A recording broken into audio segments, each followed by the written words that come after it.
नमस्कार, डेजर्ट श्राम से मैं विमल शर्मा।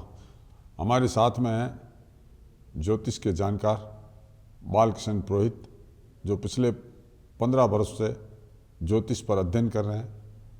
और ज्योतिष शास्त्र जो एक तरह से भारत का पौराणिक काल में जो गणनाएं की जाती थी, वो गणनाएं आज की जो नासा गणना करती है उससे पहले की वो उस अभी भी बता देते हैं। और नासा अब पिछले कुछ वर्षों से बताने लगा है कि क्या होगा। और उसी तरह से आपने जिस तरह से ये ज्ञान प्राप्त किया, जिस तरह से ये आम पब्लिक तक अपनी इस ज्योतिष शास्त्र को पहुंचाना चाहते हैं, जिस तरह से ये आम नागरिकों को इस ज्योतिष के माध्यम से होने वाले दुष्प्रभावों को रोकने, अनहोनी घटनाओं को रोकने, या किसी के शादी विवाह या कई प्रकार की अड़चनें होने पर उनके निराकरण को ज्योतिष के माध्यम से करते हैं। हमारे बीच में बालकृष्ण जी, आपका बहुत बहुत स्वागत है। नमस्कार। हमें आप बताइए कि किस तरह से ज्योतिष शास्त्र में आपने ये सीखा और उसके बाद में किस क्षेत्र में आपने विशेष प्रयास किए जो आम पब्लिक जानना चाहती है। ऐसा है कि मैंने पिछले 15 सालों से लगातार अध्ययन किया है ज्योतिष में, और जन्म पत्रिका के माध्यम से सब कुछ हम जान सकते हैं, क्या होने वाला है, क्या होगा। और जीवन मृत्यु का रहस्य को मैंने सुलझाने की बहुत कोशिश की है, और उसमें काफ़ी हद तक मैं सफल भी रहा हूँ। ऐसे कई केस सुलझाए हैं मैंने, जो लोगों को मौत के मुंह से बाहर निकाल के लेके आया हूँ। तभी मैंने सोचा लोगों तक ये बात पहुँचनी चाहिए कि जीवन और मृत्यु का क्या रहस्य है। जब सृष्टि की रचना की भगवान ने, तो उन्होंने 4 युग बनाए थे, सतयुग, त्रेता युग, द्वापर युग और कलयुग। सतयुग में मनुष्यों को 400 साल की आयु प्रदान की थी, और द्वापर युग में 200 साल की, त्रेता युग में 300 साल की, और कलयुग में 100 साल की आयु प्रदान की थी मनुष्यों को। उसके बाद उन्होंने 9 ग्रहों को स्थापित किया, और पृथ्वी का सारा लेखा झोंका भार सब उनको सौंप दिया, और उनसे कहा कि आप भी अपने हिसाब से मनुष्यों को आयु प्रदान कीजिए। तब उन्होंने 80 से लेकर 100 साल तक मेष राशि से मीन राशि की आयु निर्धारित की। अब इस राशि से पहले अगर किसी की मृत्यु होती है तो वो अकाल मौत कहलाती है। तो हमारे शास्त्रों में जो हमारे ग्रंथ है ज्योतिष के, उसमें सारे उपाय विद्यमान हैं। ज़रूरत है ज्ञानवान ज्योतिष आचार्य की, जो विधि विधान से पूजा करवा के मृत्यु को रोक सके। कई बार ऐसा देखने में आता है कि हॉस्पिटल में भर्ती है, लाखों रुपए खर्च भी हो रहे हैं, लेकिन पूजा नहीं करवाई जा रहा है, कोई अनुष्ठान नहीं करवाया जा रहा है। तो वो जो दवा चलती है उसके साथ वो दवा फिर जहर का काम करती है।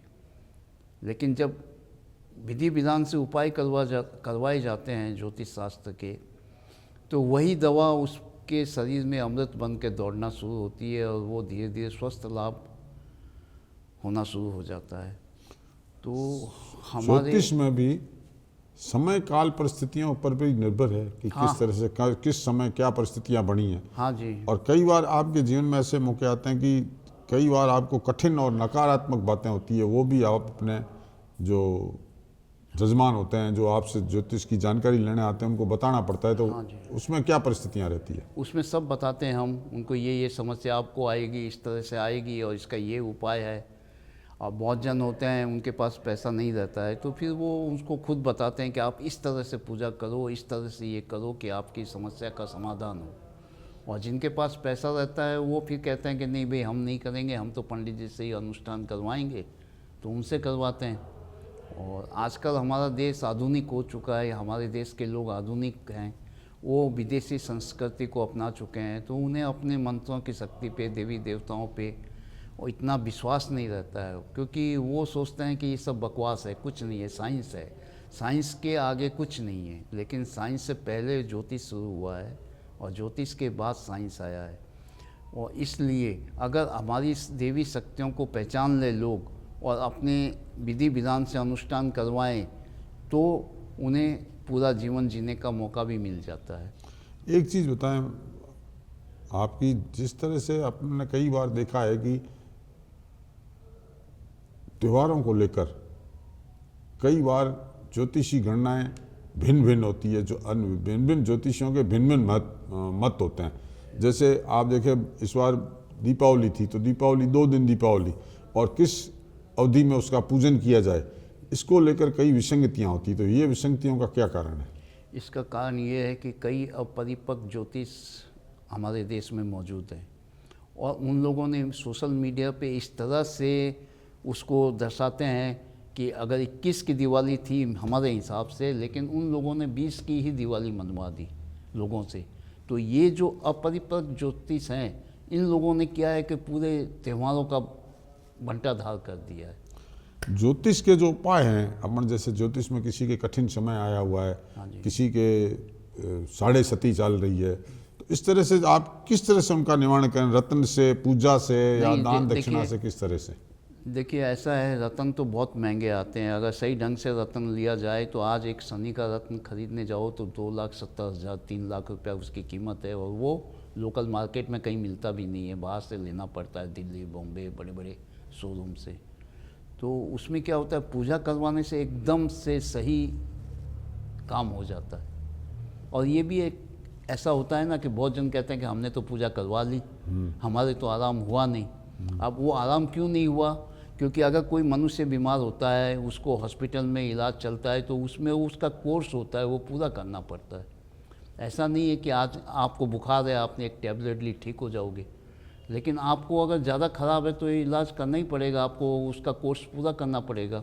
तो वैसे ही गिरों का होता है, गिरे अगर 2.5 साल चलेंगे और आप एक दिन पूजा कराओगे, तो वो तो पॉसिबल नहीं है कि एक दिन में पूजा करने से आपको सही हो जाएगा। सही नहीं होता है और पैसे भी खर्च हो जाते हैं, तो वो परेशानी हो जाती है। ये सब पूजाएं क्या लॉन्ग टाइम चलती है, 1 साल चलती है। जैसे किसी के हम पूजा लेते हैं तो 1 साल तक करवाते हैं, उसको पीछे मुड़ के देखने की ज़रूरत नहीं है, और बहुत ही रीज़नेबल पैसे में करवाते हैं, ताकि साल भर तक हमारी जिम्मेवारी है, आप मस्ती से अपना काम करो।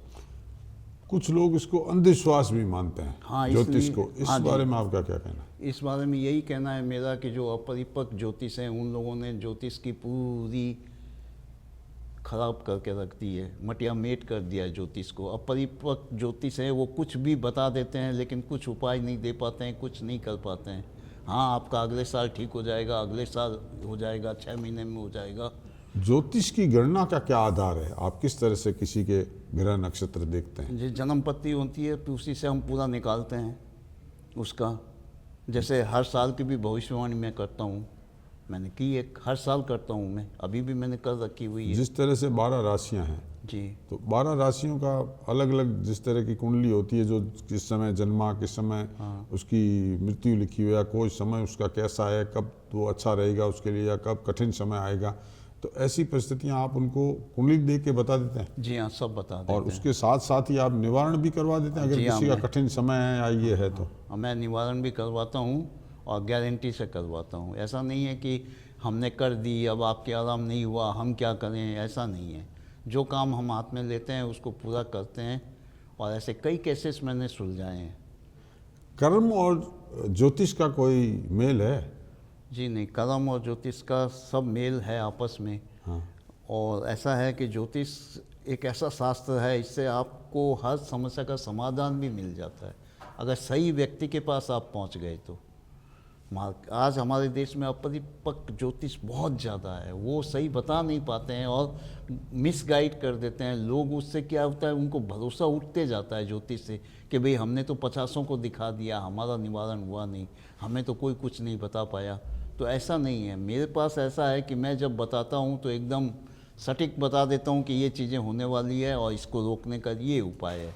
अभी जिस तरह से राजस्थान बिहार में चुनाव हुए, हाँ जी, उसको लेकर आपका क्या प्रोडिक्शन था? ज्योतिष शास्त्र आपका क्या कह रहा था, किसकी विजय होगी? देखिए मैंने उसका तो देखा नहीं था, लेकिन इतना मालूम था कि एनडीए आएगी, इसलिए इसका एक सबसे विशेष अब कारण। आपसे कठिन सवाल पूछ रहा हूँ, ज्योतिष शास्त्र के हिसाब से आप गणना या तो आप बताएं कि आगामी चुनाव में बंगाल जो होगा चुनाव विधानसभा का, उसमें क्या स्थिति रहने वाली है? उसमें एनडीए ममता की क्या स्थिति है और एनडीए की क्या स्थिति एनडीए रह की सकती अच्छी स्थिति रहेगी। है? एनडीए इतने साल बाद वापस आ सकती है? मतलब एनडीए पहली बार ही आएगी वहाँ, क्या ममता को वहाँ हरा पाना संभव है हाँ संभव है, अब संभव है। ज्योतिष के हिसाब से, या ज्योतिष के हिसाब से भी है और उसके ग्रह दशाओं के हिसाब से भी है, और सबसे बड़ी हार का कारण होता है कांग्रेस का, या ये बिहार के जो तेजस्वी प्रसाद है उनका हारना, या फिर अखिलेश यादव का हारना, ममता बनर्जी का हारना, क्योंकि इनकी पोल खुल चुकी है। ये एकदम टोटली अल्पसंख्यक की पार्टी है, हम ये बोलते हैं, जबकि हिंदू देश है, हिंदू देश में हिंदू ज़्यादा है, तो उनके साथ भी तो तालमेल बिठाना ज़रूरी होता है। इसको नहीं बिठा पाते हैं ये लोग। तो कि अभी जैसे राहुल गांधी हैं, तो उनका भी समय अच्छा नहीं चल रहा है, उनका इतना ख़राब समय चल रहा है कि कुछ भी हो सकता है। मतलब राहुल गांधी के बारे में अगर कहें, उनका कभी योग है प्रधानमंत्री बनने का? देखिए फिलहाल तो कुछ भी नहीं है, फिलहाल तो उनका जेल जाने का योग है। जेल जाने का योग है। सबसे बड़ी बात है कि ज्योतिष कह रहा है कि राहुल गांधी जो कांग्रेस के विपक्ष के नेता हैं, उनका जेल जाने का की भी योग बन रहे हैं। आज हम बालकृष्ण जी के साथ ज्योतिष पर बहुत चर्चा की है। हम आपका आभार जताते हैं कि आप डेजर्ट स्टॉर्म स्टूडियो आए और हमसे चर्चा की। धन्यवाद। जय हिंद, जय भारत।